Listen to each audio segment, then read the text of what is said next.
Bienvenue encore une fois sur Web 7 Languages. Jodi, nous arrivons dans la classe conversation nous.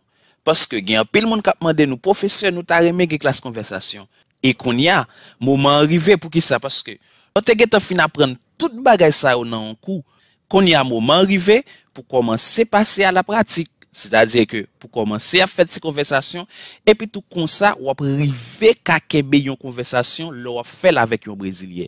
Après jodi, nous gen pour faire un pile séance de conversation parce que toute séance de conversation ça yo pral permettre nous gain niveau pour nous kembe yon conversation l'on a fait avec un brésilien.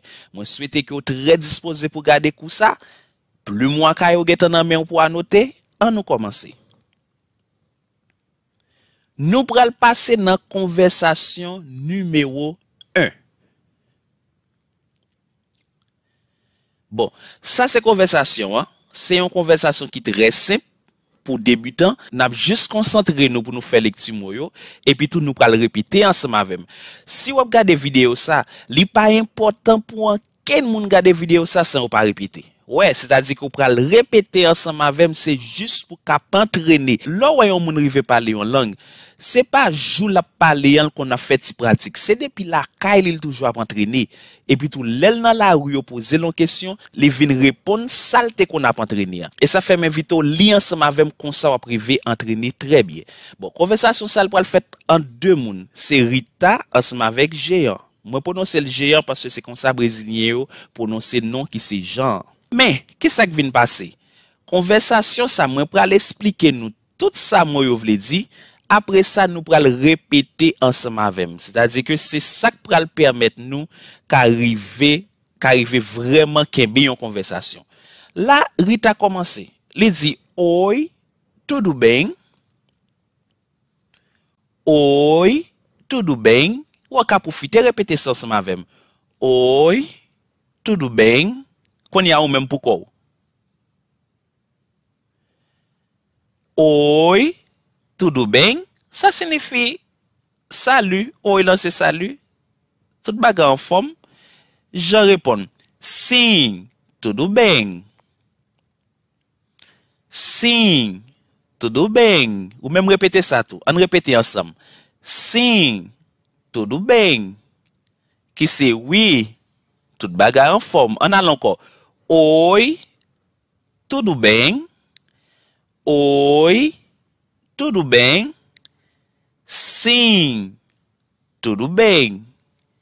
Sim, tudo bem. C'est comme ça que on arrive à parler langue là. On a une dernière fois. Oi, tudo bem? Sim, tudo bem. Você fala português? Você fala português? On répète ensemble. Você fala português? Você fala português? Você fala português? C'est-à-dire, ou parler portugais? Ouais, si vous besoin de monde parler portugais, on dit, você fala português? Sim, um pouco. Oui, un peu. Você fala português? Ou même répéter. Ou répéter ça juste pour qu'après entraîner langue là. Você fala português? Ou parler portugais? Ouais, si on a besoin de parler portugais, là dit. Você fala português? Sim, um pouco. Sim, um pouco. On recommence encore. Oi, tudo bem? Sim, tudo bem. Você fala português? Sim, um pouco. Você fala português? Você fala português? Ou même dans l'ensemble avec, parete silence pour quitter ma parler pourquoi, c'est pour entraîner tout on a encore. Você fala português? Sim, um pouco. Oui, un peu. Sim, um pouco. Qual é o seu nome? Ou est-ce que vous demandez un nom? Ou est-ce que vous demandez un nom? Aí dit Rita mande Jean non, il dit qual é o seu nome? On répète avec. Qual é o seu nome? Qual é o seu nome? je réponds. O meu nome é Jean. O meu nome é Jean. Ça veut dire nome c'est Jean. On a question encore. Qual é o seu nome? Répétez. Qual é o seu nome? O meu nome é Jean. O meu nome é Jean. On recommence encore. Oi, tudo bem? Sim, tudo bem. Você fala português? Sim, um pouco. Qual é o seu nome? O meu nome é Jean. O meu nome é Jean. De onde você é? Ou est-ce que vous avez qui côté sorti, qui bol fait origine ni? De onde você é? On répète encore. De onde você é? Ou même répéter pourquoi? Ouais, de onde você é? De onde você é? C'est-à-dire, qui côté ou sorti? Et puis tout Jean répond, eu sou do Haiti. Eu sou do Haiti. Ça veut dire, moi sorti Haiti. De onde você é? Eu sou do Haiti. On a li encore.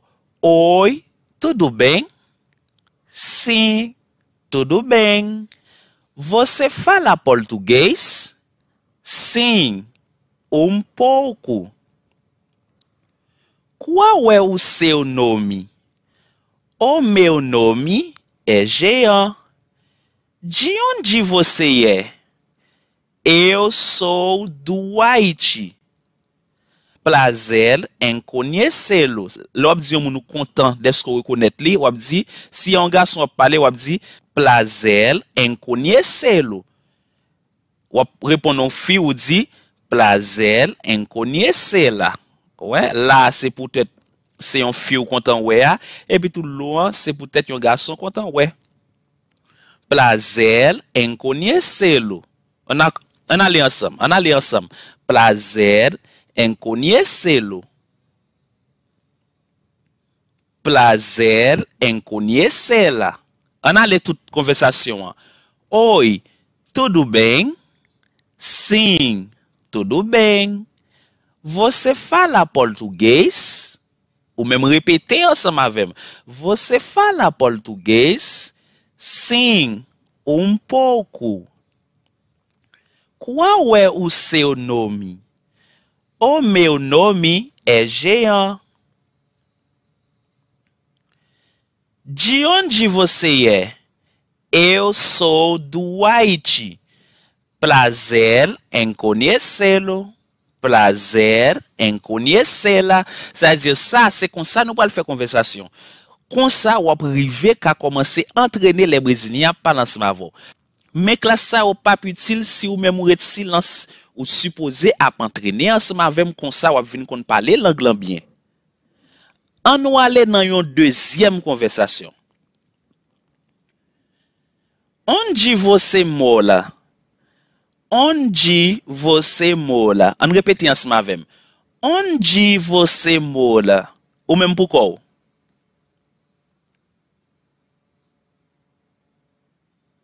Onde você mora? Eu moro na Rua Baia, número 23. Eu moro na Rua Baia, número 23. Onde você mora, c'est qui côté rete? Ou après répondre, moi rete na Rue Baia, numéro 23. Ça c'est un exemple pour mettre rue que vous voulez. Onde você mora? Eu moro na Rua Baia, número 23. Onde você mora? Eu moro na Rua Baia, número 23. Qual é o número do seu telefone?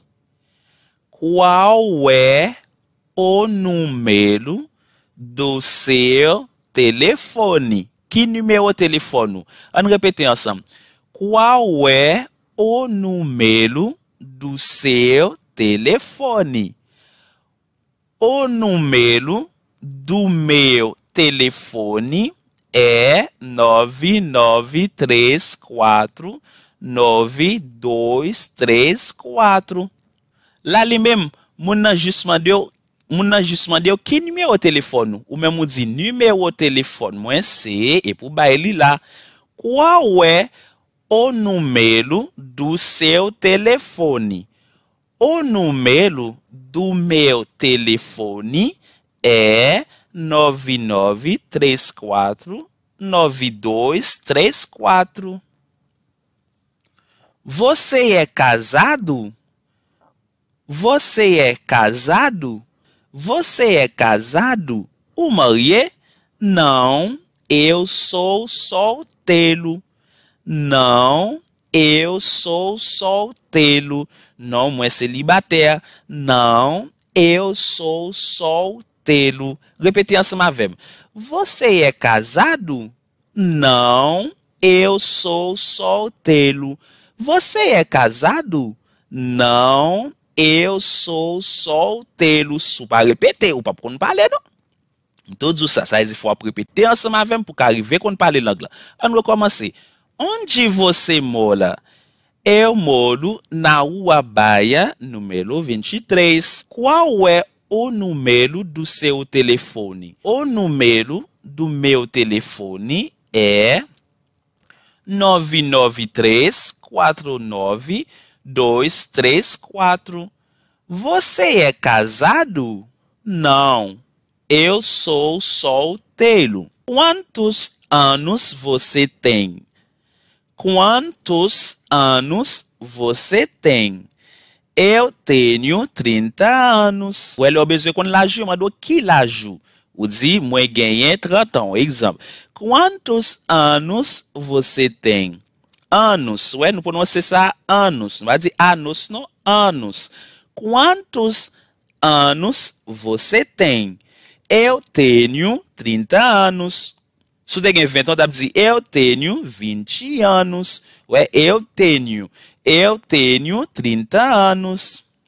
Repete ensemble avec. Quantos anos você tem? Quantos anos você tem? Eu tenho 30 anos. Você mora sozinho? Sozinho c'est pourquoi. Se o rete pourquoi. Você mora sozinho? Você mora sozinho? Vamos repetir ensemble. Você mora sozinho? Não, eu moro com 2 amigos. Ouais, não, que c'est non. Moi rete avec 2 amis. Você mora sozinho? Não, eu moro com 2 amigos. Você mora sozinho? Não, eu moro com 2 amigos. On a li ensemble, on entraîne, ou même on entraîne, on li ensemble. L'aime fini ou même APC pour pas oublier, si vous faites pile conversation comme ça, les comme ça fin parler l'anglais. Onde você mora? Eu moro na Rua Baia, número 23. Qual é o número do seu telefone? O número do meu telefone é 993492234. Você é casado? Não, eu sou solteiro. Quantos anos você tem? Eu tenho 30 anos. Você mora sozinho? Não, eu moro com 2 amigos. Bon, nous pourrons arrêter dans la troisième conversation, c'est-à-dire que dans la nouvelle classe que nous pourrons faire, nous pourrons présenter la troisième conversation. Eh bien, conversation ça, yo juste là pour aider à entraîner l'anglais. Parce que, pas oublier ou pas apprendre une langue, faut apprendre comment quelqu'un bien en conversation tout. Moi, souhaite que vous te gardez vidéo ça, et ou pas garder l'une seule fois, ou garder plusieurs fois, ou répéter, parce que comment se mettre en application tout ce que apprendre. Moi, souhaite que vous aimer classe ça, et ceci, inscrit sur le canal là. D'ailleurs, pas même besoin de dire nous ça encore. Nous déjà fait ça déjà, et nous guettons ouais, l'important qu'on ait assez partagé, n'a partagé courant à tout le monde nous connaît qui t'a aimé parler portugais. À la prochaine.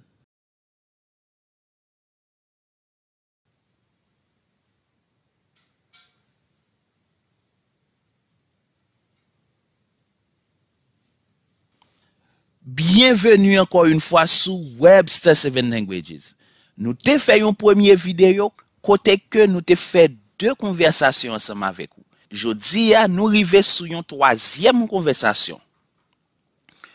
Ouais, tout bagay ou te geta apprendre dans langue là, eh bien, nous arrivons dans un moment côté que pour nous faire cette conversation et ou même qui devoir pas, c'est faire ensemble avec nous.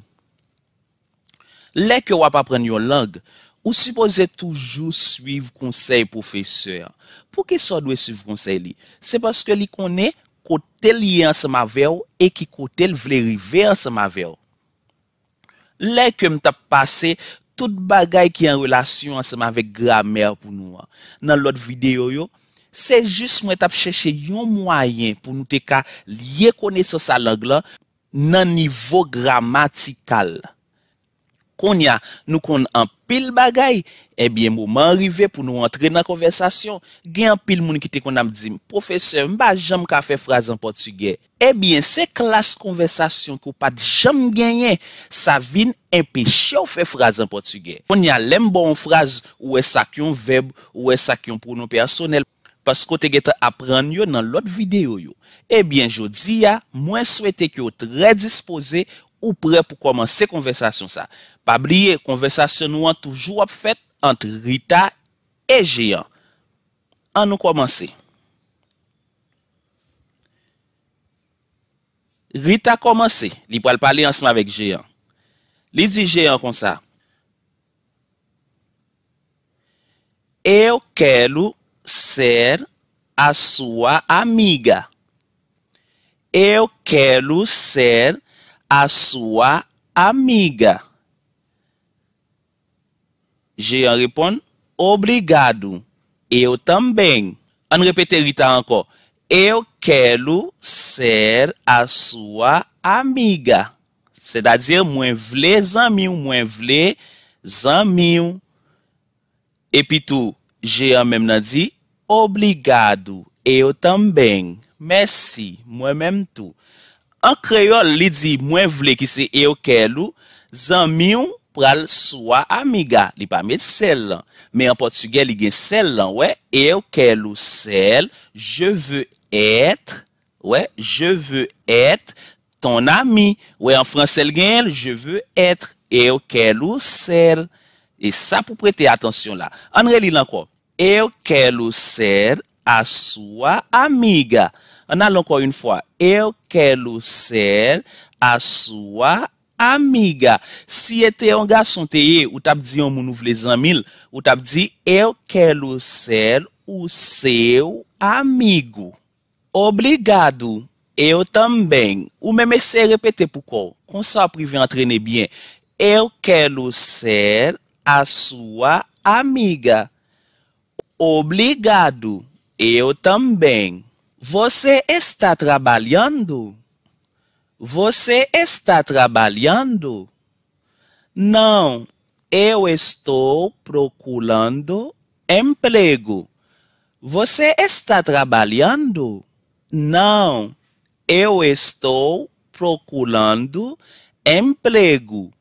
Você está trabalhando? Ou travail? Ou travail? Não, não. Moi ap chercher travail. Você está trabalhando? On répète ensemble. Você está trabalhando? Não, eu estou procurando emprego. Eu quero ser a sua amiga. Obrigado. Eu também. Você está trabalhando? Não. Eu estou procurando emprego. Você quer trabalhar comigo? Oh, sim, quero. Ouais, Jean répond. Rita dit, ou vle travailler avec?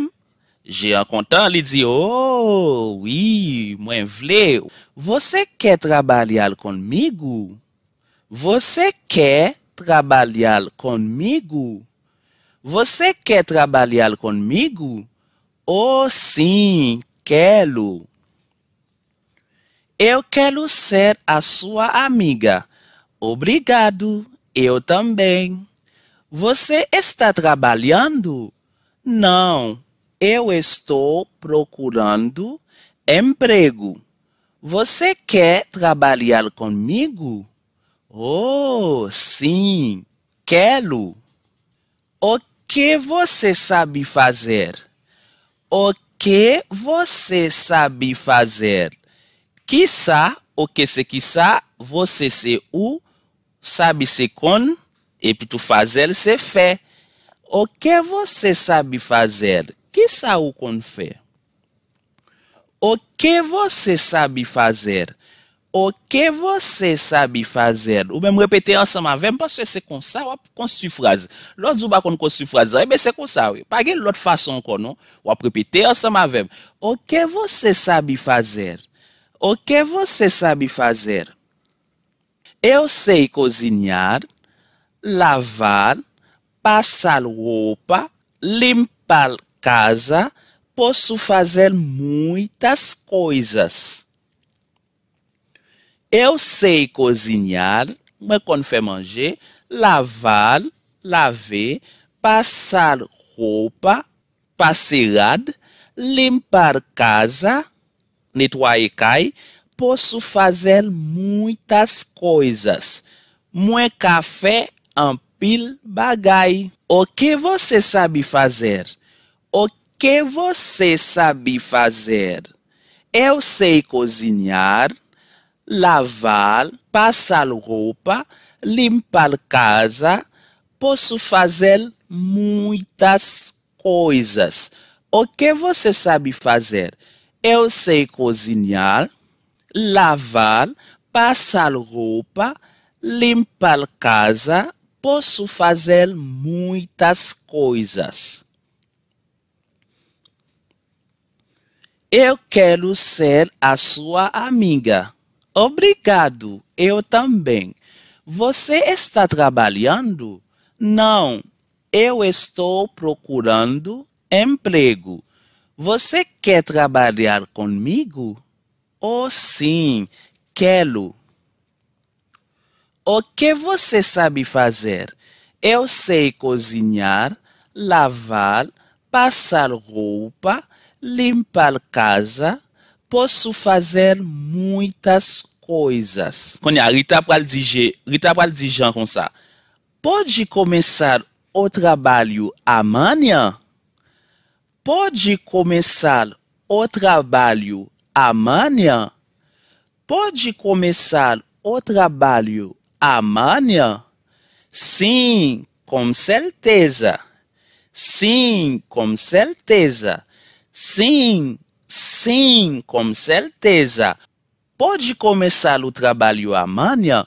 Ou quer commencer trabalhar demain? Oui, bien sûr. Sim, com certeza. Eu quero ser a sua amiga. Obrigado. Eu também. Você está trabalhando? Não. Eu estou procurando emprego. Você quer trabalhar comigo? Oh, sim, quero. O que você sabe fazer? Eu sei cozinhar, lavar, passar roupa, limpar casa. Posso fazer muitas coisas. Pode começar o trabalho amanhã? Sim, com certeza. Quand il y a conversation Rita avec Jean a continué toujours. Mais ou même supposé à entraîner la caillou parce que c'est seulement comme ça ou a privé qu'à parler l'anglais. Você mora muito longe? Você mora muito longe? Você mora muito longe? Ou était très loin? Você mora muito longe? Você mora muito longe? Você mora muito longe?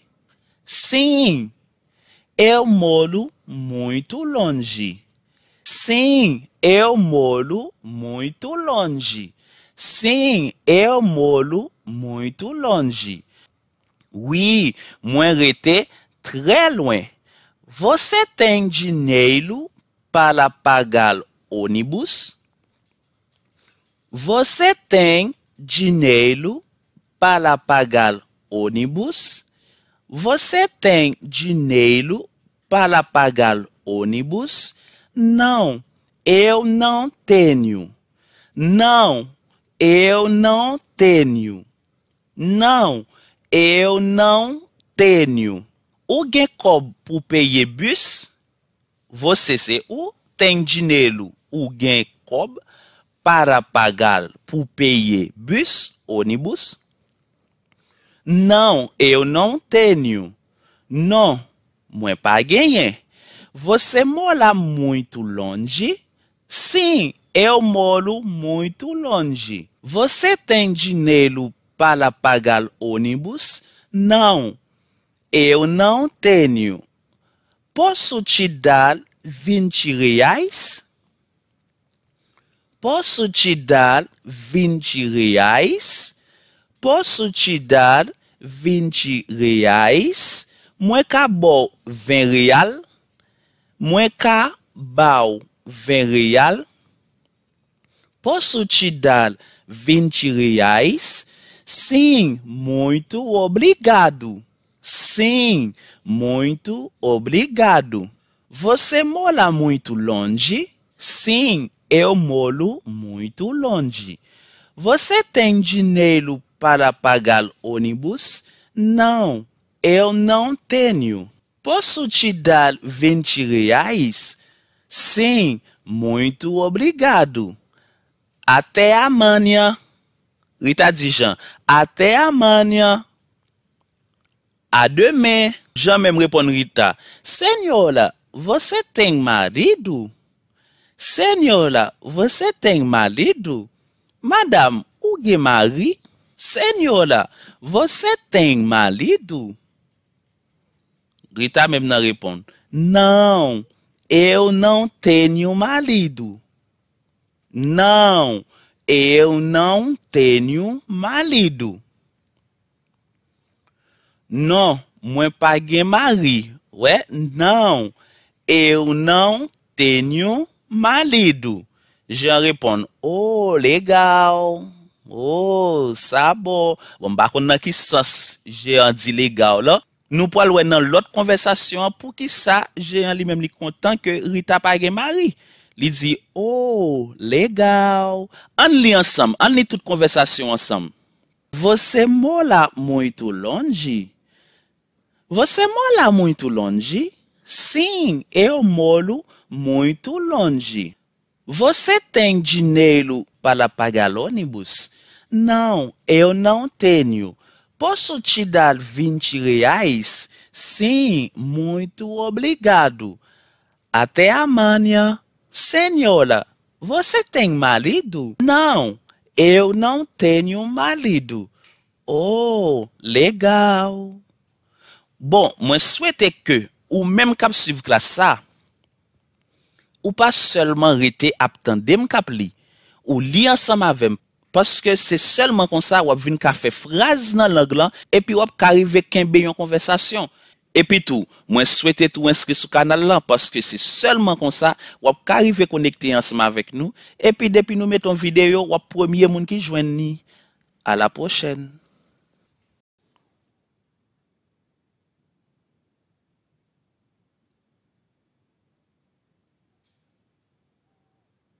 Bienvenue encore une fois sur Webster 7 Languages.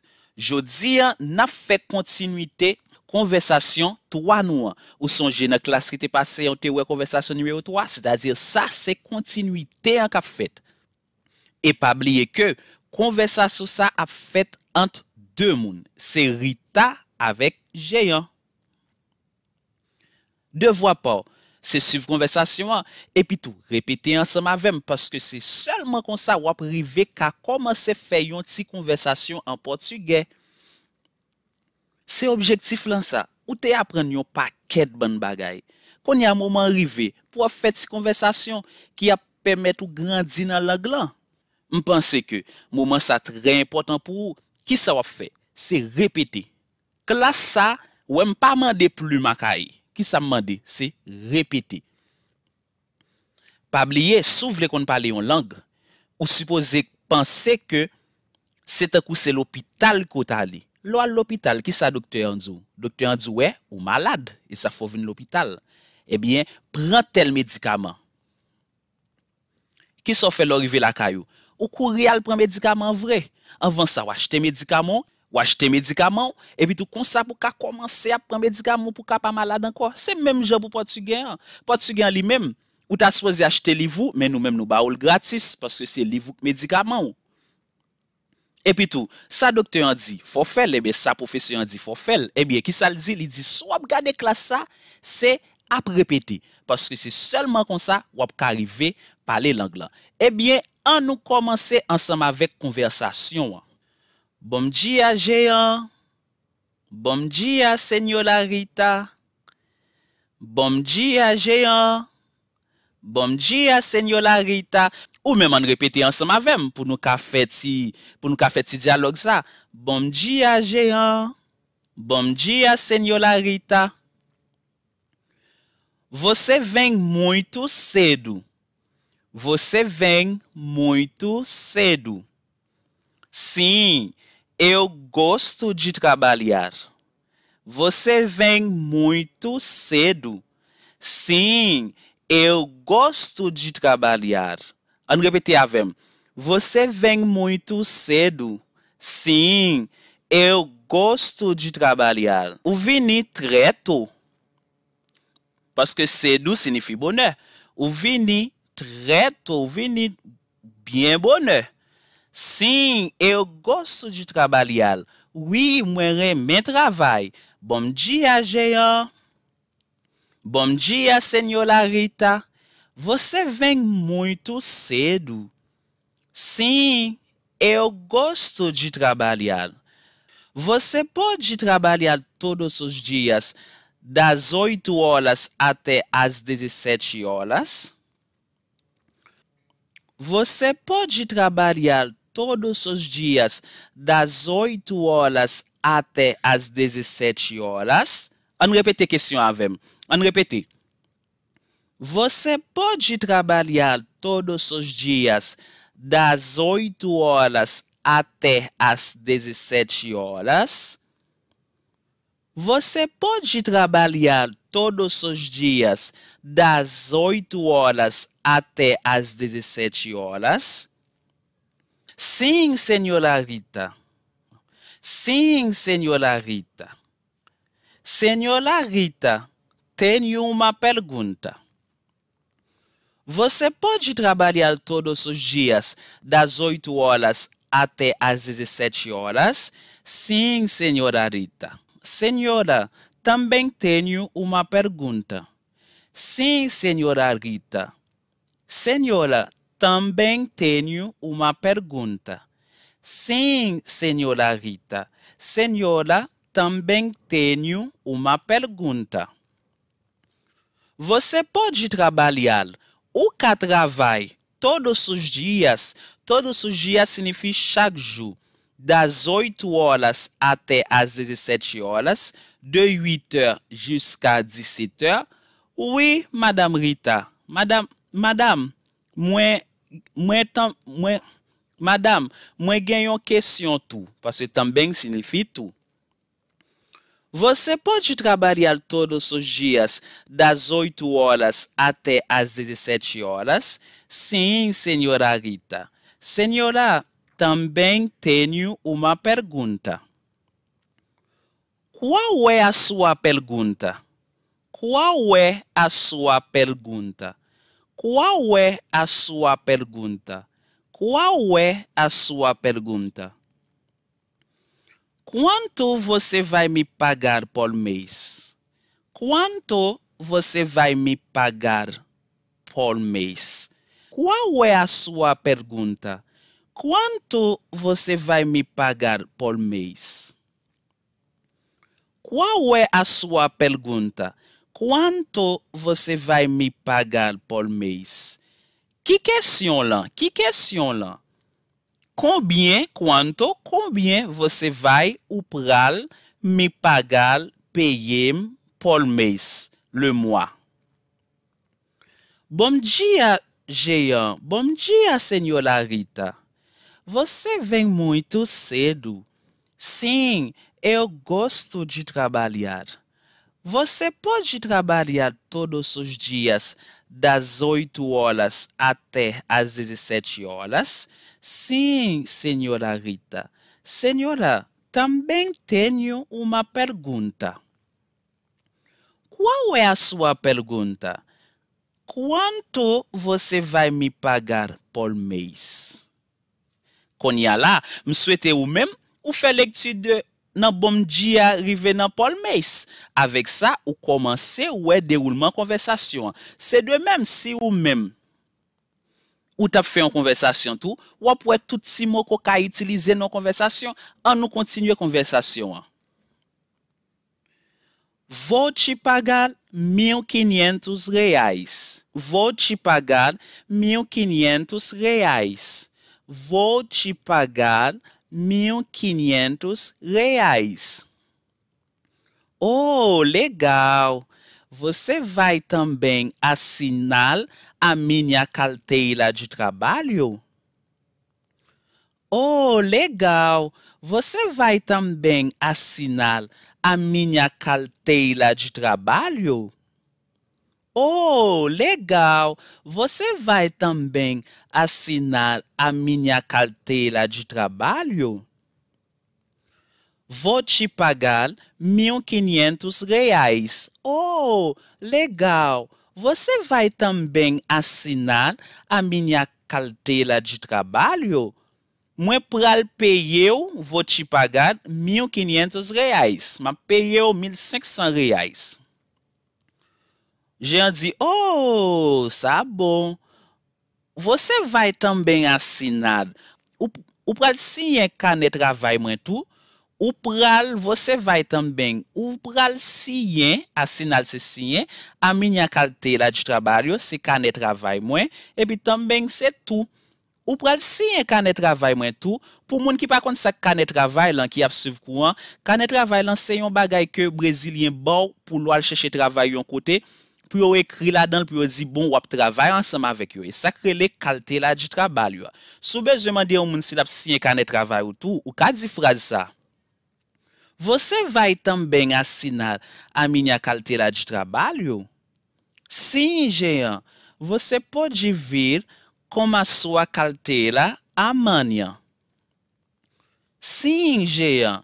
Sim, Jean. Você pode vir com a sua carteira amanhã.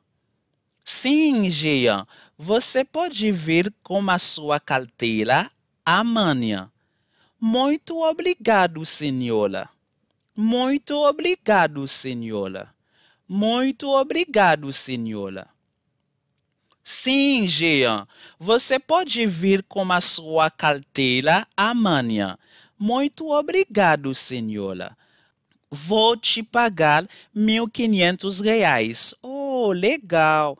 Você vai também assinar a minha carteira de trabalho?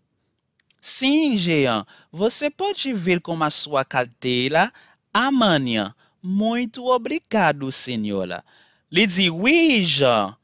Você pode vir o Cavini com a sua carteira avec canel amanhã demain. Ou souvent le dit carteira, mon abgeta ouais carteira de trabalho.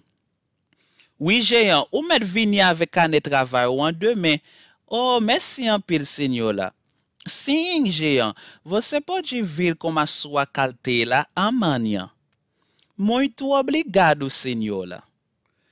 De nada, Jean. Bom trabalho. De nada, Jean. Bom trabalho. De nada, Jean. Bom trabalho. Senhora, você é muito gentil. Senhora, você é muito gentil. Senhora, você é muito gentil. De nada, Jean. Bom trabalho. Senhora, você é muito gentil. Les dit de rien, Jean. Bon travail. Jean dit, Madame, ou très gentil. Senhora, você é muito gentil. Et puis Rita même nan répond, Verdade, Jean. Verdade, Jean. C'est vrai, Jean. Ouais, ça irrita content. Parce que Jean dit le gentil, ouais. Verdade, Jean. Et puis Jean même nan répond.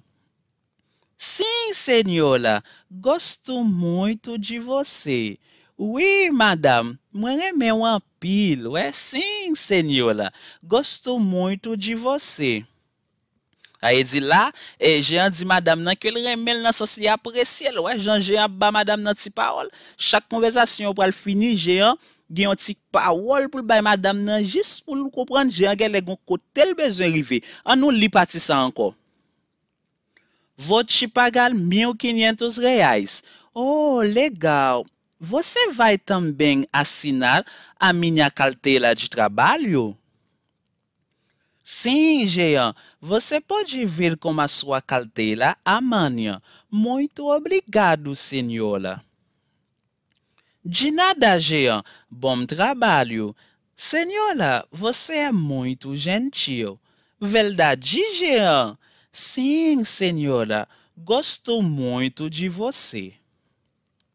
Bon, ça, c'est conversation que nous sommes fait entre Rita avec Jean. Moi, souhaite que ou même la caille ou répéter ensemble avec et pour kembe ou dans tête ou essayer faire de temps en temps parce que c'est comme ça. Lors ils vont côté, ou ka commencer kembe en petite conversation parce que c'est pas lors ils vont côté ou fait commencer par le tomber parler non, c'est depuis la caille ou fait cette conversation ça yo et puis tout ça a permettre ou kembe en pile moun en tête ou. Nous souhaitons que vous remen classe ça et ou inscrit sur canal là et ou fait l'autre amis inscrit tout pour apprendre parler portugais. Toujours être connecté, toujours fait tout exercice que m'bo fait. Tout ça que m'dou fait, essayez faire et puis qu'on y a ou privé parler portugais bien. À la prochaine.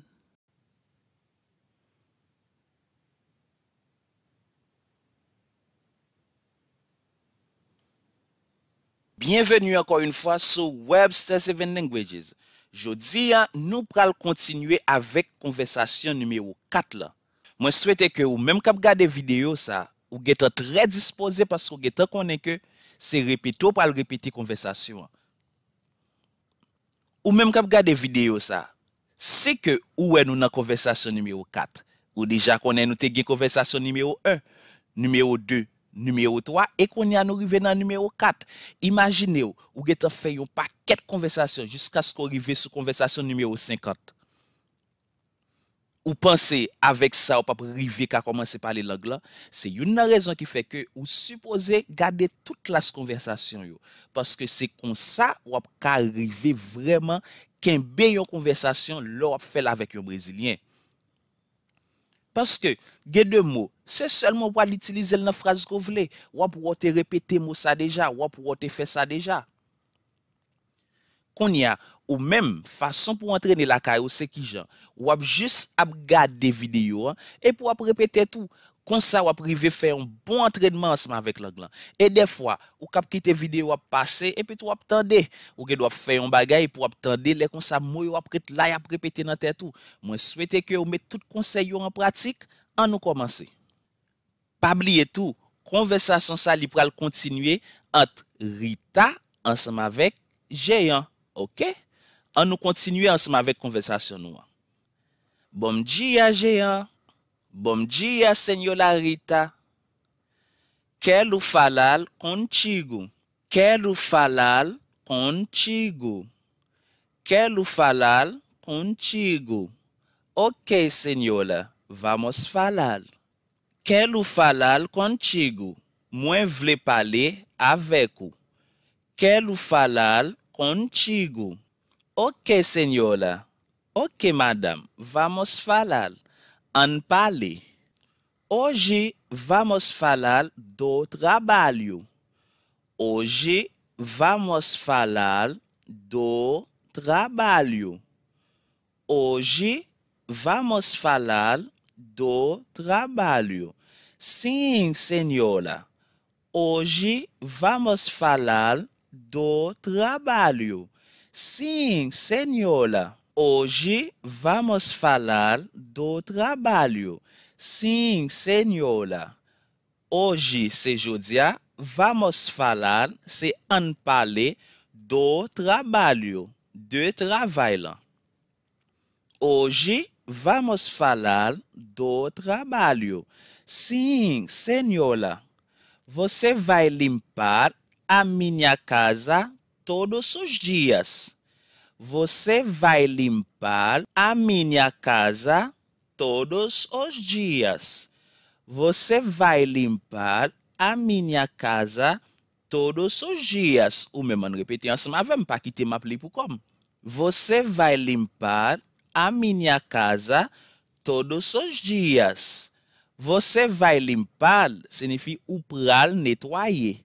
A minha casa, la caille moi, todos os dias, chaque jour. Sim, senhora, eu gosto de trabalhar. Je réponds, sim, senhora, eu gosto de trabalhar. Sim, senhora, eu gosto de trabalhar. Sim, senhora, eu gosto de trabalhar.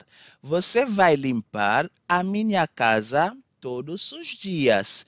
Sim, senhora, eu gosto de trabalhar. Bom dia, Jean. Bom dia, senhora Rita. Quero falar contigo. Ok, senhora, vamos falar. Hoje vamos falar do trabalho. Sim, senhora. Você vai limpar a minha casa todos os dias. Sim, senhora. Eu gosto de trabalhar. Antes, quero te mostrar a casa. Antes, quero te mostrar a casa. Antes, quero te mostrar a casa. Obrigado, senhora. Antes, quero te mostrar a casa. Obrigado, senhora. Antes, que se avant, quero te mostrar, moi vle montrer. Quero te mostrar, moi vle montrer a casa. Kaila. Ouais? Antes, quero te mostrar a casa. Avant, moi vle montrer Kaila. Obrigado, senhora. Merci, madame. A casa tem uma sala de jantar, uma sala de estar, 2 quartos, 2 banheiros, uma garagem e uma piscina.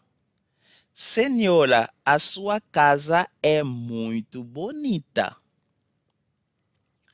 A casa tem uma sala de jantar, uma sala de estar, 2 quartos, 2 banheiros, uma garagem e uma piscina. Senhora, a sua casa é muito bonita. A casa tem uma sala de jantar, uma sala de estar, 2 quartos, 2 banheiros, uma garagem e uma piscina. Senhora, a sua casa é muito bonita. A casa tem uma sala de jantar, uma sala de estar, 2 quartos, 2 banheiros, uma garagem e uma piscina. Senhora, a sua casa é muito bonita. Souhaitez que vous te appelez ensemble avec.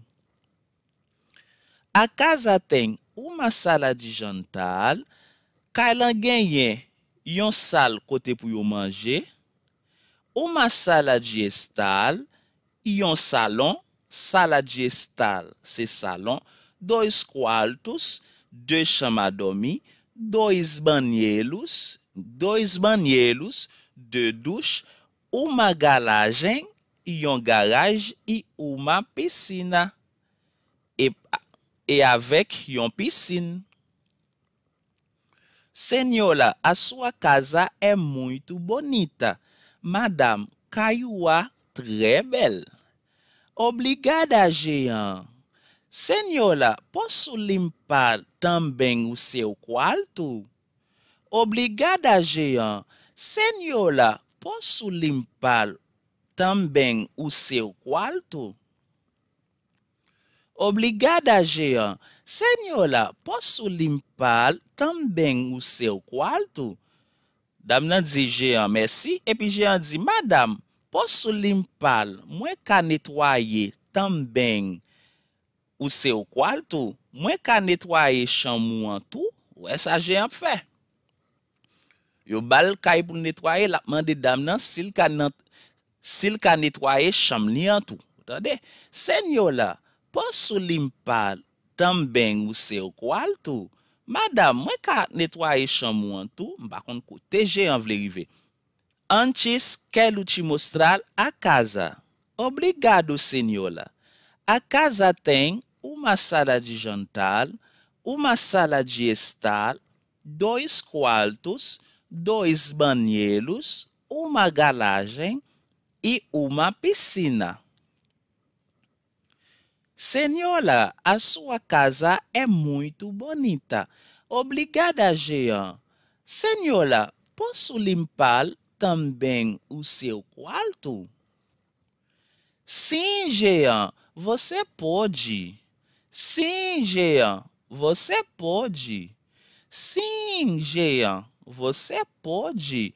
Oui, Jean, o capab. Oh, legal. Posso também preparar um café para ti todos os dias? Oh, legal. Posso também preparar um café para ti todos os dias? Oh, legal. Posso também preparar um café para ti todos os dias? Oh, très bien. Posso também preparar, mwen ka prepare tu, café e café para ti todos os dias pour chaque jour. Ouais, j'ai demandé dame nan s'il ka prepare un petit café pour le pot nan chambre nan pour li chaque jour. Sim, Jean, você pode. Oh, legal. Posso também preparar um café para ti todos os dias? Sim, Jean, você pode. Ele diz, oui, Jean, o capab. Sim, Jean, você pode. Senhora, posso te fazer uma pergunta? Senhora, posso te fazer uma pergunta? Posso te fazer uma pergunta? Senhora, posso te fazer uma pergunta?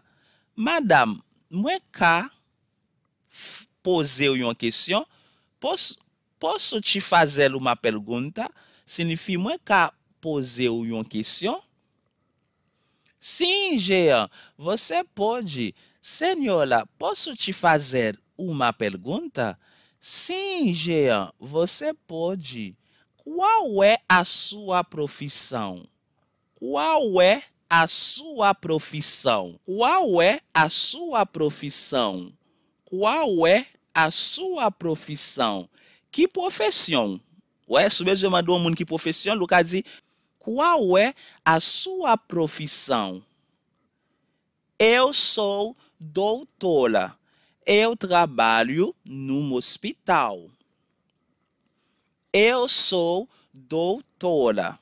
Eu trabalho num hospital. Eu sou doutora. Eu sou doutora. Eu trabalho num hospital. Eu sou doutora. Moi, c'est docteur. Eu trabalho num hospital. Moi, travaille nan yon. Ouais, l'on besoin dit nan yon, ou dit noum. Nan yon, c'est noum. Si après nan yon, son mot masculin, tak hôpital, son mot masculin, ou dit noum hospital. Si besoin dit nan yon, après son mot. Si besoin dit nan yon, après son mot féminin qui paraît, par exemple, c'est pas hospital qui était là, c'était escola, ou d'ab dit nouma. Escola. Mais là, parce que c'est l'hôpital, c'est un mot masculin, on dit num hospital. Eu sou doutora. Eu trabalho num hospital. Moi, c'est docteur. Moi, travaille dans l'hôpital. Parabéns, senhora. Você é uma mulher muito inteligente. Por isso, gosto muito de você. Parabéns, senhora. Parabéns, senhora. Você é uma mulher muito inteligente. Por isso gosto muito de você. Parabéns, senhora. Você é uma mulher muito inteligente. Por isso gosto muito de você.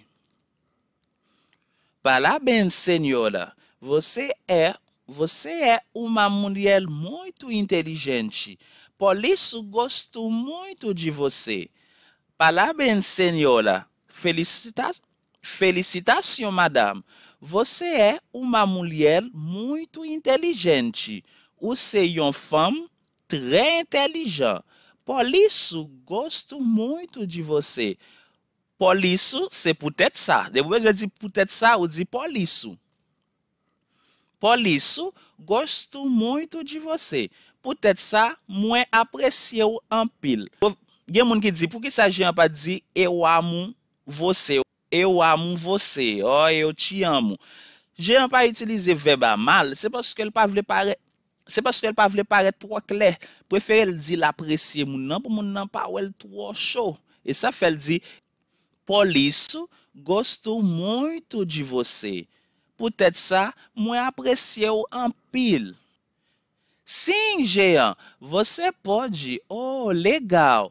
Posso também preparar um café para ti todos os dias? Sim, Jean, você pode. Senhora, posso te fazer uma pergunta?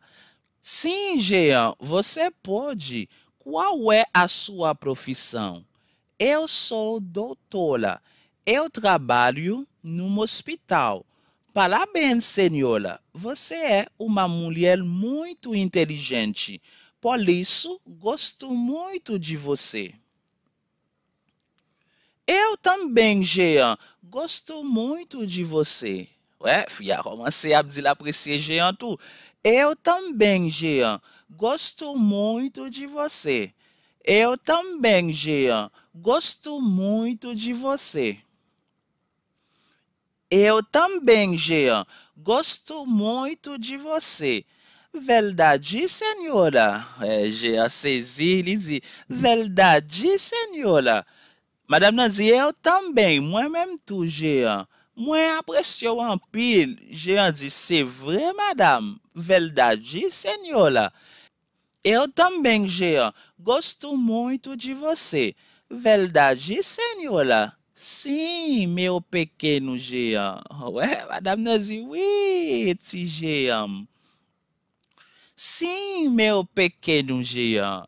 Sim, meu pequeno Jean. Sim, meu pequeno Jean.